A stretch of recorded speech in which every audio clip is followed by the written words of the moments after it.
जरा एक सेकंड के लिए इमेजिन करो, अभी जो तुम हो वही तुम अगले 90 दिन बाद भी रहोगे या फिर कम्प्लीटली अलग वर्जन बन चुके होंगे। क्योंकि लाइफ में ऐसे मोमेंट्स होते हैं जो क्वाइटली डिसाइड करते हैं कि तुम आगे बढ़ोगे या वहीं के वहीं रह जाओगे। और उन्हीं मोमेंट्स में से एक है समर। समर कोई सीजन नहीं है, ये एक बेस्ट टाइम है, एक अपॉर्चुनिटी है जो साल में सिर्फ एक बार आती है। क्योंकि इस टाइम तक एग्जाम खत्म हो चुकी होती है और स्कूल और कॉलेज बंद हो जाते हैं और तुम्हारे पास इतना टाइम होता है जितना साल में किसी भी टाइम नहीं होता। और इंटरेस्टिंग बात ये है कि ज्यादातर लोग इसी टाइम को वेस्ट कर देते हैं। यही वो महीना है जब लोग कहते हैं अब तो छुट्टियां है भाई, अब तो चिल करेंगे। वह लोग आराम से 9-10 बजे उठते हैं, रील स्क्रॉल करते हैं, ऑनलाइन गेम खेलते हैं और फिर रात को दोस्तों के साथ घूमकर पूरा समर वेस्ट कर देते हैं। फिर बाद में वही लोग मिरर के सामने खड़े होकर सोचते हैं कि काश पहले शुरू कर दिया होता। अब अगर हम इसे लॉजिकली समझे तो समर आर्क कोई रैंडम इंटरनेट ट्रेंड नहीं है। ये कॉन्सेप्ट एक्चुअली इस आइडिया पर बेस्ड है कि अगर तुम 90 दिन तक लगातार एक डायरेक्शन में कंसिस्टेंटली एफर्ट डालते हो तो तुम्हारी आइडेंटिटी चेंज हो जाती है। रिसर्च भी यही कहती है कि हैबिट फॉर्मेशन एवरेज 60 से 90 डेज के अंदर बन जाती है। मतलब तुम्हें किसी भी हैबिट को बनाने के लिए बस 90 से 60 दिन चाहिए और इसी ड्यूरेशन के आसपास आपको विजिबल चेंजेस भी दिखने लगते हैं। इसीलिए ये 90 डेज पावरफुल है, शॉर्ट इनफ कि तुम स्टार्ट कर सको और लॉन्ग इनफ कि तुम्हें रिजल्ट दिखे। समर आर्क जनरली अप्रैल में स्टार्ट होता है और जून जुलाई तक चलता है। कुछ लोग इसे मई में भी स्टार्ट करते हैं, लेकिन कॉन्सेप्ट सिंपल है। जब बाकी लोग आराम कर रहे हैं तुम बिल्ड करने पर फोकस कर रहे हो, क्योंकि इन्वायरमेंट तुम्हारे फेवर में है, वेदर बेटर है, आउटडोर मूवमेंट्स आसान है और सबसे बड़ी बात तुम्हारे पास एक्सक्यूज नहीं है। लेकिन यहीं पर सबसे बड़ी गलती होती है। लोग सोचते हैं कि जिम ज्वाइन कर लो, रनिंग स्टार्ट कर दो, डाइट क्लीन कर लो और बॉडी बन जाएगी। लेकिन रियलिटी में बॉडी ट्रांसफॉर्मेशन करना इतना सिंपल नहीं है और इसी वजह से 90% लोग फेल हो जाते हैं। मैं तुम्हें एक रियल स्टोरी बताता हूँ। ये कोई मूवी वाली कहानी नहीं है, ये एक पैटर्न है जो हर जगह रिपीट होता है। एक लड़का था जिसका नाम है राहुल। उसने एक दिन डिसाइड किया कि अब बॉडी बनानी है। उसने यूट्यूब खोला और सर्च किया full body workout at home और उसके सामने बहुत सारे वीडियो आए, उसने देखे और अगले दिन वर्कआउट शुरू भी कर दिया। पहले दिन मोटिवेशन हाई, दूसरे दिन भी,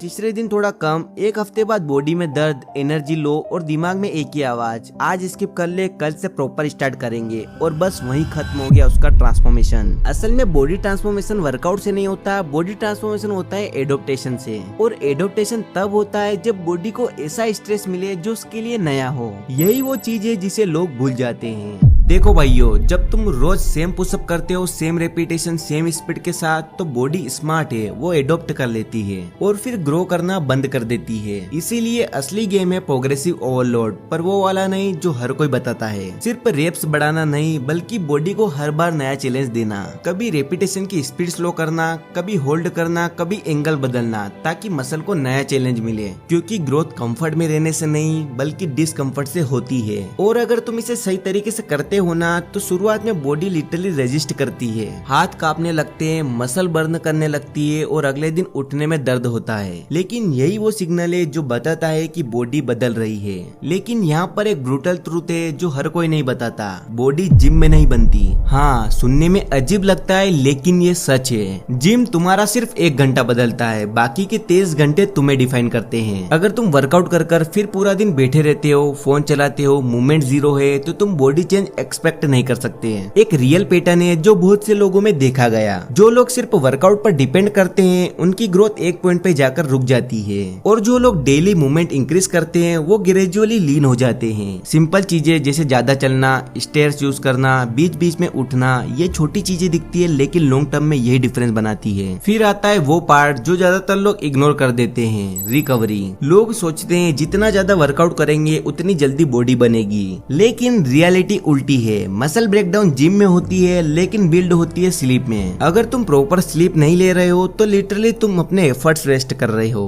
काफी लोगों के साथ ये होता है कि वो मेहनत बहुत करते हैं लेकिन उनको रिजल्ट नहीं मिलते और उन्हें लगता है कि जेनेटिक्स खराब है, लेकिन असली प्रॉब्लम है रिकवरी। और एक इंटरेस्टिंग चीज जो शायद तुमने नोटिस भी की होगी, कुछ लोग एवरेज वर्कआउट करके भी अच्छे लगते हैं और कुछ लोग हेवी ट्रेन करने के बाद भी एवरेज रहते हैं। तो यहाँ पर डिफरेंस क्या है? स्ट्रक्चर। बॉडी का लुक सिर्फ चेस्ट और एब्स से नहीं आता, आता, बल्कि असली विजुअल इम्पैक्ट आता है ग्लूट्स और बैक से। Strong back equal to straight posture and strong glutes मतलब पावर एंड स्टेबिलिटी। जब ये स्ट्रॉन्ग होते हैं तो ऑटोमेटिकली आपके शोल्डर ओपन होते हैं, चेस्ट बेटर दिखती है और तुम्हारा पूरा स्टांस बदल जाता है। और यही वो सडल चीजें है जो आपके कॉन्फिडेंस को फेक से रियल बनाती है। अब डाइट की बात करते हैं। यहाँ भी लोग और कॉम्प्लिकेटेड करते हैं, परफेक्ट डाइट फॉलो करने की कोशिश करते हैं और फिर 5 दिन बाद वही नॉर्मल रूटीन पे आ जाते हैं। असल में बॉडी कंसिस्टेंसी से बनती है, ना कि परफेक्शन से। अगर तुम 100% क्लीन डाइट 5 दिन फॉलो करके 2 दिन बिंच कर रहे हो तो तुम 0 प्रोग्रेस कर रहे हो। लेकिन अगर तुम 70% सही खा रहे हो कंसिस्टेंटली तो तुम धीरे धीरे ट्रांसफॉर्म हो जाओगे। और अब आता है सबसे पावरफुल पार्ट जो पूरी जर्नी को डिफाइन करता है, माइंडसेट। जब तक तुम ये सोचते रहोगे कि मैं बॉडी बनाने की ट्राई कर रहा हूँ, तब तक तुम कभी कंसिस्टेंट नहीं रहोगे। लेकिन जिस दिन तुम ये सोचने लगोगे कि मैं वो इंसान हूँ जो डेली ट्रेन करता हूँ, उस दिन एक्सक्यूज खत्म हो जाते हैं। ये सडल शिफ्ट है लेकिन सबसे बड़ा डिफरेंस बनाता है, क्योंकि हैबिट एक्शन से नहीं माइंडसेट से बनती है। और फिर धीरे धीरे दिन बीतते हैं। शुरुआत में स्ट्रगल, फिर थोड़ा कंट्रोल, फिर रिदम, और आखिर में एक पॉइंट ऐसा आता है जब तुम मिरर में खुद को देखते हो और तुम्हें रियलाइज होता है कि ये ओवरनाइट ट्रांसफॉर्मेशन नहीं था, ये उन छोटे डिसीजंस का रिजल्ट था जो तुमने हर दिन लिए।